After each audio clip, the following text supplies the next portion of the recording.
पहले ट्रेडिंग को सीखो, रिस्क मैनेजमेंट को सीखो, फंडेड नाम का अकाउंट लेके वहां पे ट्रेड करो। छोटे कैपिटल वाले जितने भी लोग हैं जिनके पास बहुत एक्सट्रीम छोटी कैपिटल है, मतलब 1 लाख से कम वाले लोग ज्यादातर, मेरे हिसाब से सबसे बेस्ट है कि आपको पहले ट्रेडिंग सीख के रिस्क मैनेजमेंट करके ये ऑप्शन चूज करना चाहिए। बाकी क्या बड़ी कैपिटल वाले लोगों को भी ये प्रॉब्लम बढ़िया है। देखो बड़ी कैपिटल वाले लोगों के लिए दूसरे तरीके से काम करता है। वो कैसे? भाई छोटी कैपिटल है तो आप क्या करोगे, 5,000 10,000 का अकाउंट लोगे, 25,000 के लिए लोगे। पर बड़ी कैपिटल वाले लोग क्या करते हैं, मान लो किसी के पास 10 लाख रुपए, अब वो सोच रहा है कि यार मैं अपने 10 लाख, मान लो किसी के पास 50 लाख रुपए, चलो 10 भी छोड़ो, वो सोच रहा है कि यार मैं मेरे 50 लाख रिस्क पे क्यों डालूं। अगर उसको ट्रेडिंग आती है तो वो क्या कर सकता है, वो सीधा जाके यहाँ के 2 करोड़ का अकाउंट खरीद सकता है। 90,000 में वो 2 करोड़ का अकाउंट खरीदेगा। अब 2 करोड़ के अकाउंट का 10% कितना होता है, चलो कैलकुलेट करके मुझे बताओ।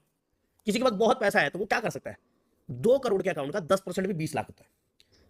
तो भाई क्यों अपना 2 करोड़ या 50 लाख रिस्क पे डालेगा, वो अपना 80-90,000 रुपए रिस्क पे डाल सकता है अगर ट्रेडिंग आती है तो।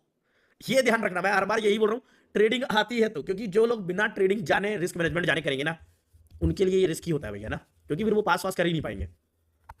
वो लॉस कर लेंगे आते ही। अब लॉस कर लिया तो ये कंपनी कोई धर्मात्मा नहीं है भैया, ये कंपनी आपको भाई फ्री में पैसे बांटने नहीं आई है। तो ये कंपनी कोई धर्मात्मा नहीं है, देखो है ना। अब जो बड़ी कैपिटल वाला बंदा 2 करोड़ का अकाउंट लेकर 90,000 से बड़ा उसका रिस्क नहीं है। अगर उसको ट्रेडिंग आती है, उसने पास कर लिया, वहां से 10% भी विड्रॉल मार लिया, 90,000 का रिस्क, रिवॉर्ड है 20 लाख।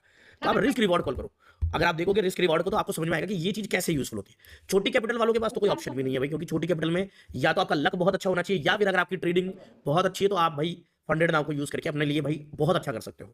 बाकी बड़े लोगों के लिए जिनका भाई बड़ा कैपिटल है, उनका यही है कि भाई बड़ा अकाउंट वो खरीद सकते हैं और अपने लिए रिस्क लिमिट कर सकते हैं, कंपनी के लिए रिस्क बढ़ा सकते हैं। बट देखो ये जो फंडेड नाउ या जितनी भी कंपनियां हैं प्रॉफर्म, देखो अगर आप इनमें ट्रेड कर रहे हो ना, तो एक चीज आप मिनिमम मान के चलो, आपको ट्रेडिंग अच्छे से आनी ही चाहिए। अगर आपको ट्रेडिंग नहीं आती है, आप ट्रेड करके नुकसान ही करोगे। तो भाई वो आप ब्रोकर में करो चाहे फंडेड में करो, कहीं ना कहीं नुकसान खाओगे।